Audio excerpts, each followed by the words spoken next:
Far Cry Primal, a game that absolutely nobody asked for when it came out, and also a game that absolutely nobody was asking for me to review on this channel, which is of course why I'm mirroring the commercial failure of Far Cry Primal and talking about it on my YouTube channel today. In this video, I hope to go over the high highs and very low lows of Far Cry Primal to hopefully explain why this game is almost sort of forgotten nowadays, and how, in my opinion, despite its very major flaws, this was a game that, when it came out, pushed a lot of boundaries and did something that hasn't really been done since. It's such a unique concept that honestly almost only could have been pulled off by the Far Cry series, and so while it wasn't particularly the most well-received game, I think that it deserves credit on the merit alone of the fact that somebody had to pitch this, get it greenlit,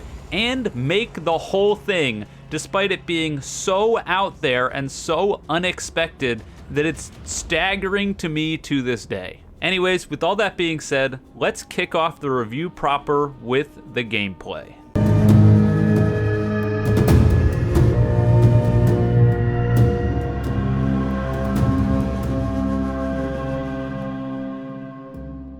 Gameplay in Far Cry Primal is really interesting because it stems from a couple pillars that it almost always circles back to, and a couple of those things we're going to be talking about later, so I'll be slightly bypassing them here. Generally speaking though, gameplay is broken down into combat sections and stealth sections. But the thing that's fun and interesting about Far Cry Primal, and honestly most of the early and I can only assume later Far Cry games, is while stealth is a very effective strategy and tends to be the easier way to play the game, a lot of the time it's simply treated as a means to an end. So stealth until you either screw up or it's no longer a viable strategy. And at that point, you can start to get a little bit louder and more bombastic with your approach. The thing that sets Far Cry Primal apart from a lot of other games in these sorts of genres, though, is of course the most important thing about the game, which is the setting. Primal takes place in 10,000 BCE, before the advent of, well, pretty much anything. Humans haven't even remotely become the apex predators that they are in the modern age.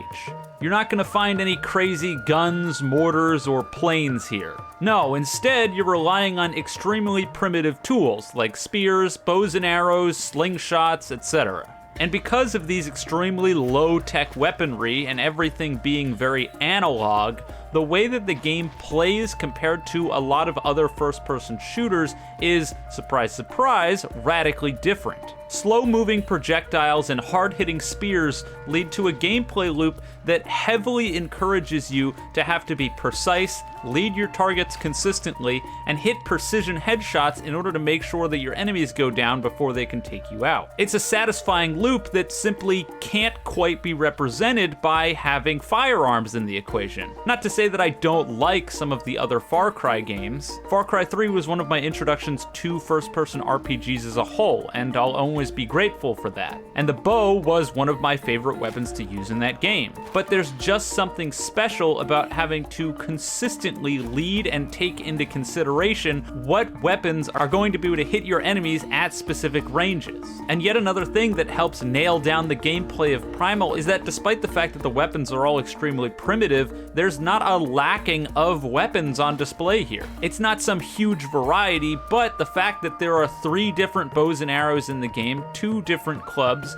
the spear, a slingshot, beehive and firebomb typed grenade weapons, throwing shards, which are effectively throwing knives, along with the berserk shard, which can make it so that enemies start to attack each other, and really there are just a lot of options on display to deal with the different enemy types in Oros. But the real heavy hitter, and the one thing that I haven't mentioned at all quite yet, is probably the most fun and interesting selling point of this game, and that's the fact that in Far Cry Primal, you are the Beastmaster. And this means that you can tame the beasts of the jungles in order to use them in combat against your enemies. This beast system had the potential to be something that was really frustrating and not very much fun to play with. But the way that it ends up being executed is honestly really well done with some minor hiccups. In terms of taming the beasts, it's very one note. You throw bait at them, they oftentimes just decide to stop attacking you to eat the bait, then you hold E and that's a wrap. I wish that taming beasts was a little bit more in-depth, and in fairness, it is when it comes to the legendary beasts, which have their own quests tied to them that generally have a much more involved process. But for simple beasts, throw the bait, tame them, that's a wrap. Now, once they're tamed, they'll be able to follow you around, and each individual beast has a different little passive buff, along with their specific stats that'll make them stronger or weaker in certain aspects. These passive buffs make it so that continuously throughout most of the game, there's almost always a reason to run each individual beast, which I thought was awesome. Just to throw up some examples, the jaguars are able to stealth attack enemies without alerting enemies if they're able to get behind the enemy and, well, stealth attack them. Cave lions have the ability to mark any nearby enemies without you having to use your owl or directly spotting them in order to do so.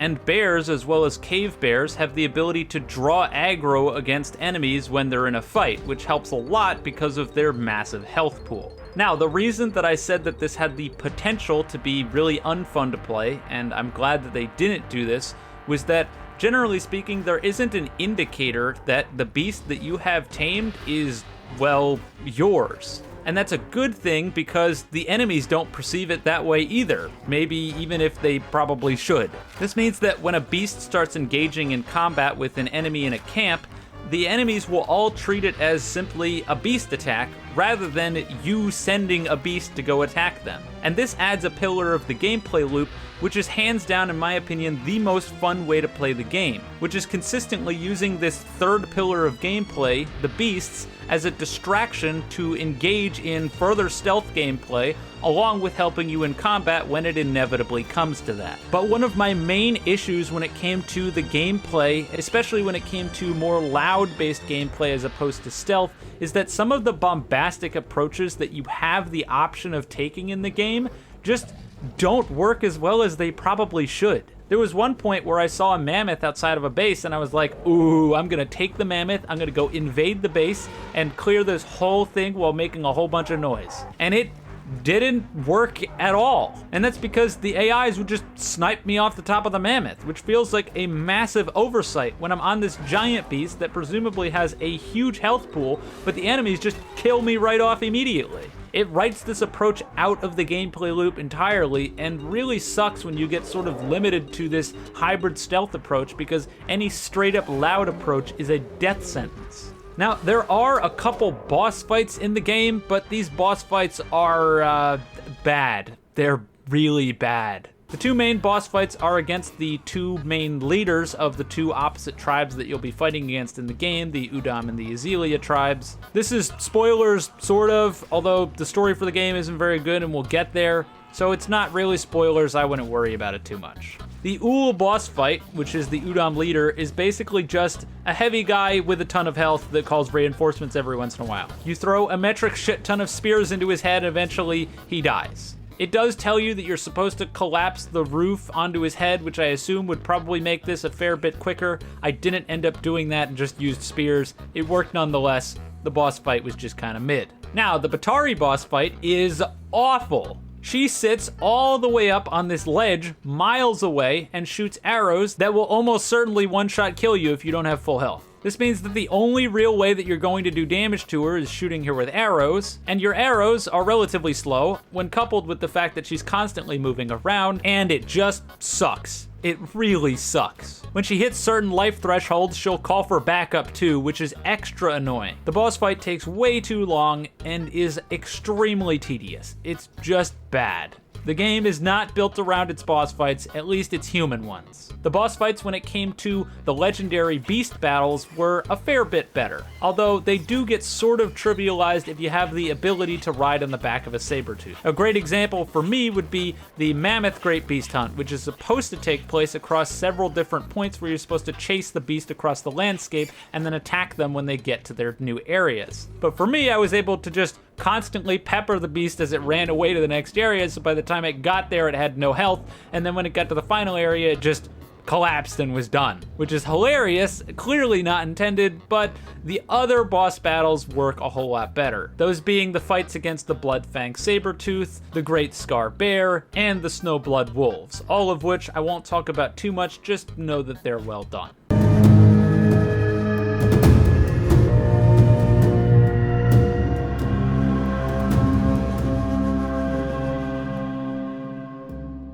Difficulty in Primal is all over the place. It is a mess. So for the sake of clarity, when I decided to start up Primal and play it for the sake of this video, I chose the hardest difficulty on display and had the choice of turning on Survivor mode along with a permadeath mode. Taking these one at a time, Survivor mode is less of a difficulty setting and more of a tedious setting, which is why I didn't enable it. It limits your amount of stamina that you can have while you're running through the jungles, expends stamina when you choose to fast travel, and makes it so that way if a beast dies in combat, you can't revive it and you have to tame another one. Oh, and it also disables your minimap for whatever reason. Now, all of these things are simply annoying and take away from what would otherwise be an enjoyable game. And after playing the game normally, I cannot recommend Survivor mode, and here's why. I already mentioned that beast taming is really simple, so adding another tedious loop of just having to go and throw some bait at an enemy, which you always know where it's going to spawn, is not very engaging.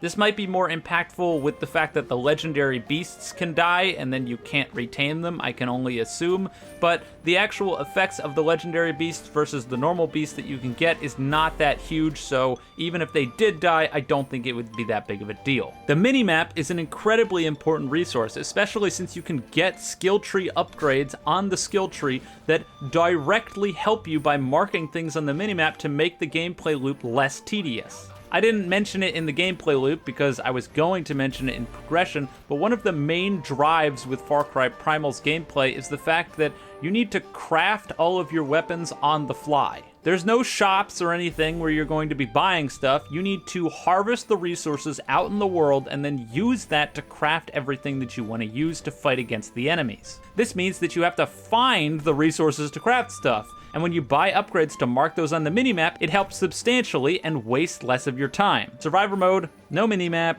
more annoying trying to find stuff. I just don't get it. Now, in terms of the permadeath, this is another thing that I think Ubisoft just sort of chucked into the game because they were doing this a lot back during the time that this game came out in 2016. And honestly, still past 2016 up until today, Ubisoft likes to just chuck permadeath into their game where it doesn't belong. Well, this is a great game to not have permadeath in, because there are bugs galore in this game that can just instantly kill you. It's an Ubisoft game, so of course it has those sorts of things. And I can only imagine that if you were simply playing the game and all of a sudden you just got bonked out of nowhere by a bear moving at warp speed that was already dead and it reset your save, that probably wouldn't be very much fun. No, but in terms of the actual difficulty of the game itself, when the game is set to the highest difficulty, even then, it can fall apart pretty quickly. At the beginning of the game, before you have any beasts unlocked and it's just you against the environment, I think the difficulty is at its best. It's a legitimate challenge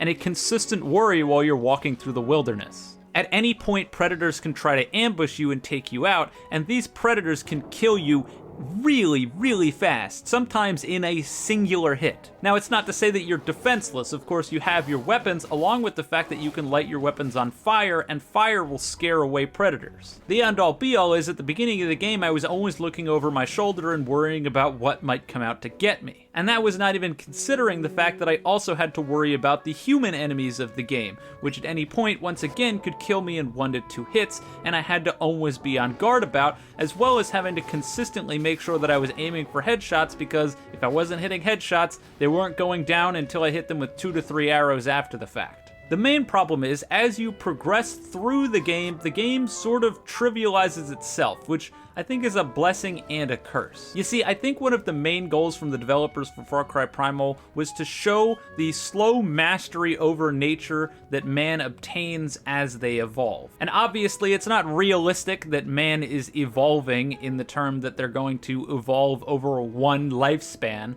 but in terms of gameplay, I think it works really well. When you start off, nature sure is intimidating. It's definitely the most dangerous thing out there, and honestly is significantly more dangerous than any of the human enemies you can run across. But by the end of the game, you're running through the wilderness at warp speed, you don't have to slow down for anything, you may even be riding on the back of your own battle kitty. Borderline nothing can touch you, and your spears can 1 to 2 hit just about anything in the game. But the thing is that progression up to that point isn't necessarily bad when it comes to the wildlife of the game, because the wildlife continues to be the biggest threat from the beginning to the end. The main issue is that human enemies are, well, a bit of a joke for roughly 70% of my playthrough. And a lot of that stems from, to be blunt, that the beasts are, they're a bit overtuned. Sure, a saber cat should probably be pretty powerful. But when you can call in your owl in order to get a bird's eye view of an entire camp and just send your beast to kill every single person in the camp, bar maybe 1 or 2 heavy enemies, and then kill them yourselves and that's a wrap, without ever having to fire an arrow, stab an enemy, throw a knife, nothing, just your beast, that's probably gonna be an issue. This one exploitable strategy can trivialize roughly 70 to 80% of the game. And again, this is on the hardest difficulty. This is as hard as it gets. A lot of the time, I ended up having to go out of my way to prevent myself from using this strategy because it was just too easy and ruined a lot of the fun of the game. And anytime you have to directly nerf yourself on purpose in order to enjoy a game, that's a problem. But even later on in the game, when the human enemies start to become more challenging, it doesn't necessarily make it more challenging. And that stems from the fact that the spear is just sort of broken. Throwing a max level spear, which is not all that hard to get, one-shots every single enemy in the entire game except for the Ezelia heavy brutes. Those are the only guys and they take 2. Every other enemy goes down in 1 hit, which means that you can realistically just run around like a psychopath, chucking spears at everything that moves and trivializing most of the camps in the game on top of having your beast to back you up if things get out of hand. And again, you could just force yourself not to use the spear, but even that feels kind of odd because all of the different enemy types at this point in the game start to become bullet sponges, but for no real discernible reason. This is less to do with difficulty, but it just seems weird when you have people that aren't wearing any more clothes or body armor or anything than the previous enemies that you ran into, but suddenly these enemies take 3 to 4 arrows to kill, whereas the previous faction's enemies take 1. Like, it just doesn't make any sense. I thought the mask idea was neat to prevent headshots from just being an insta-kill all the way up through the entirety of the game, but when I'm shooting body shots at these guys and they're taking 3 arrows, and you have to shoot them twice in the head in order to knock the mask off, it's just strange. Overall, the difficulty, extremely mixed bag.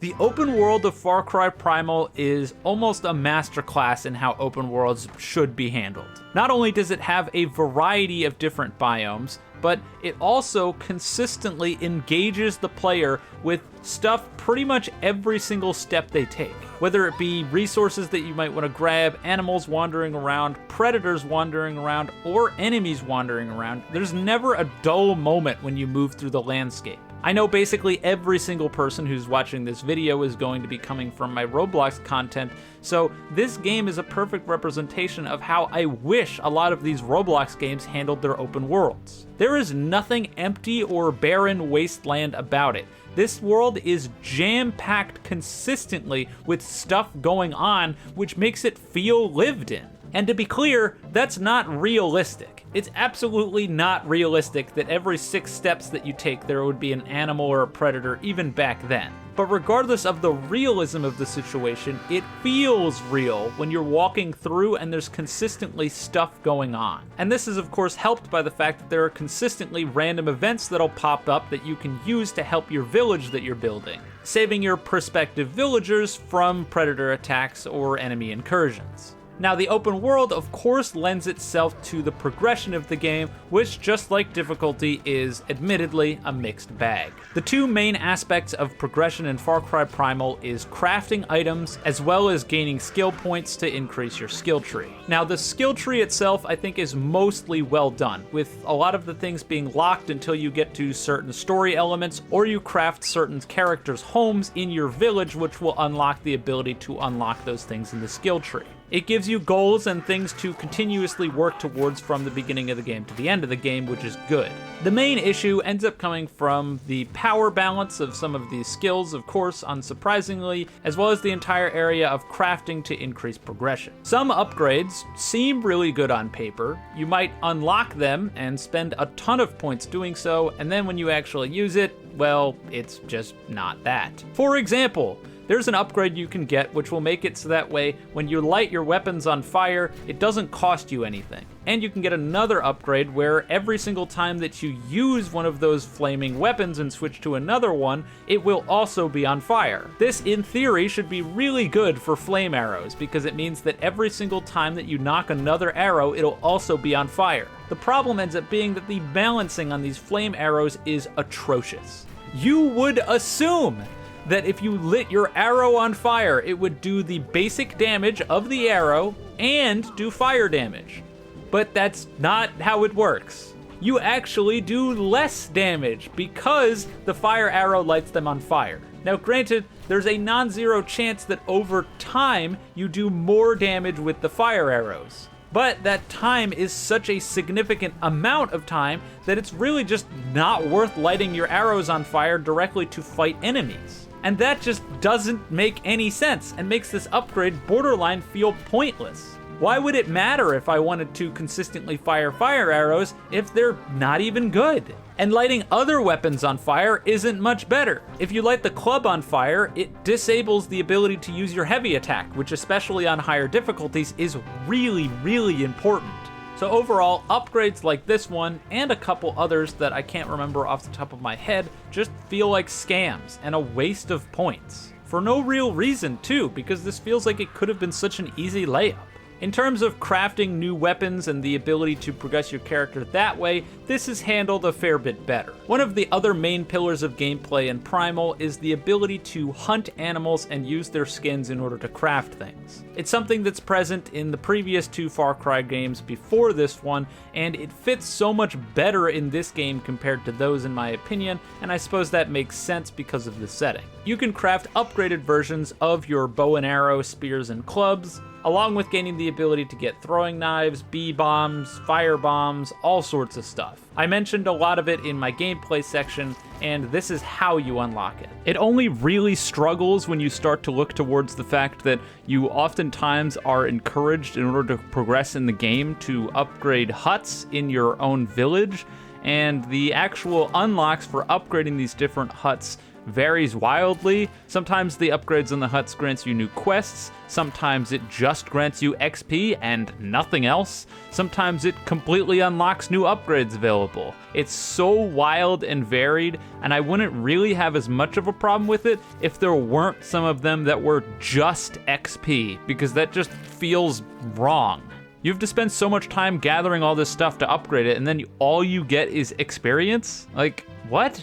I don't know. Overall, it's not bad, it's not poorly handled, but it definitely could have been done better.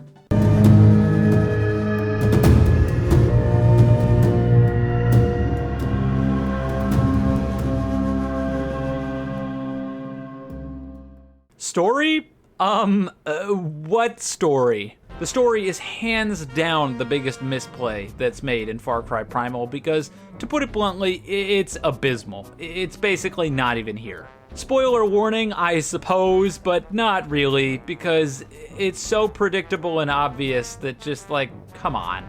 Your main goal in Far Cry Primal is to rebuild the Wenja tribe, which is the tribe that you're a part of and you find in the land of Oros. Starting off, it's just one or two of you, and as you go on in the game and build up your village, there's more and more people and more named characters that join you. as these named characters join you, you get the opportunity to do missions for them, which are marked as main quests, but they oftentimes feel more like side quests than anything. That's almost what I would call this entire game. It's basically just side quest the game, because the main quests just don't have any real structure or interesting narrative that's a part of them. The gameplay loop is pretty much always as follows. Walk up to character's tent.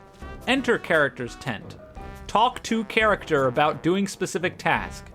Go do task. Return to character's tent.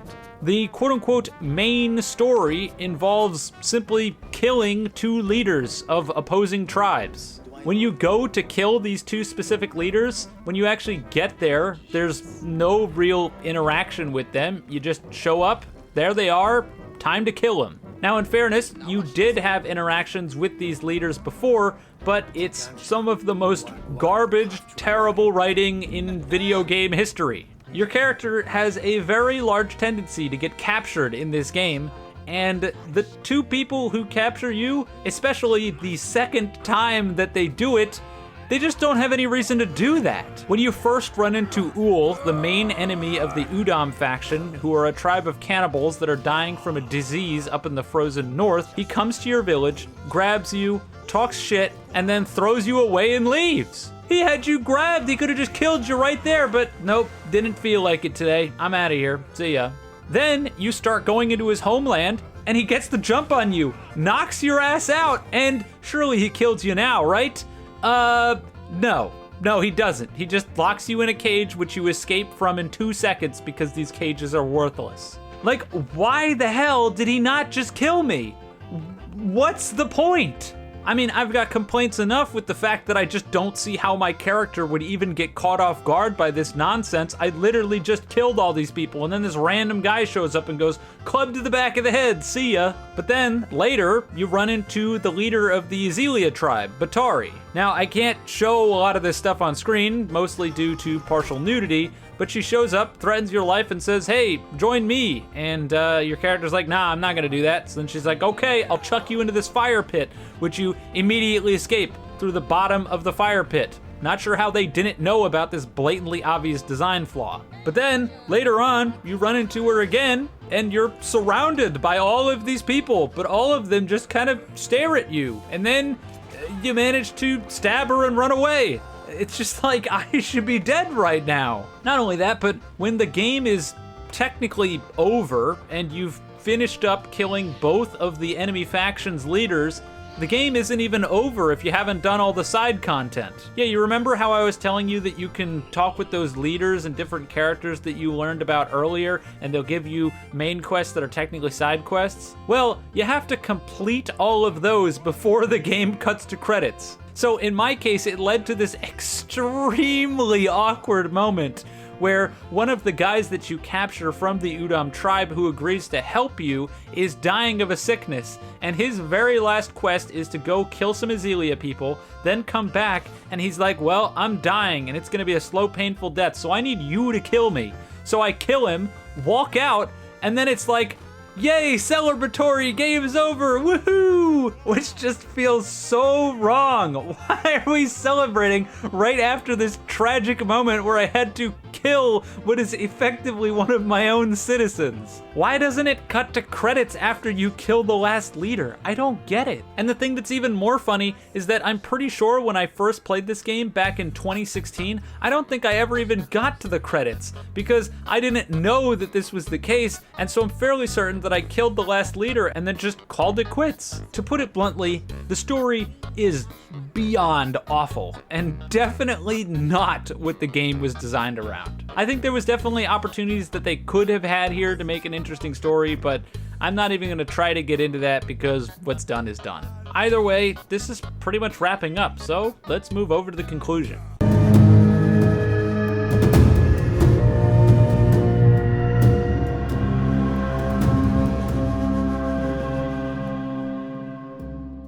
The conclusion for this game is a bit rough, because honest to God, while I had a lot of fun playing the game, there are just so many problems with it. The biggest problem, of course, being the fact that the story is horrific. And I'm just not entirely sure that the fun gameplay that you have to go out of your way to make fun successfully holds up the rest of the game. But the thing is that a lot of this stuff is outweighed by the respect that I have for the developers and the people behind it for even attempting something as bold as this to begin with. I suppose when it comes down to it, I did enjoy playing the game. And for what it's worth, whenever the game's on sale, I suppose I would recommend it. It's a unique experience that you can't really experience with any other game, and that's something special. So when it comes to the final verdict for the game, I'm hovering between a 6 and a 7 out of 10. But in order to avoid being wishy-washy, I think we'll round up. This is a 7 out of 10 video game. It's above average and definitely worth playing. Despite all of its problems, the unique concept continues to hold up the game and make it enjoyable from start to finish, and that, in my eyes, makes an above average game. It's a bit tragic though, and I almost wanted to rate it lower just for so much of the missed potential here. Primal had the opportunity to be something really special, a true 8, 9, or 10 out of 10 game, and it just blows it so often that I can't do that. But I also can't in good faith call it a bad game or even just a slightly above average game. So it sits at a comfortable 7, and that's about that. If what you saw on screen looked interesting, like I said earlier, I would recommend grabbing it if it's on sale. The game is fun, and it's something unique. That said, I am wrapping up here. So if you enjoyed the video, you can leave a like and subscribe. If you didn't, don't. And with all that being said, have a wonderful day night wherever you are, and see you guys next time.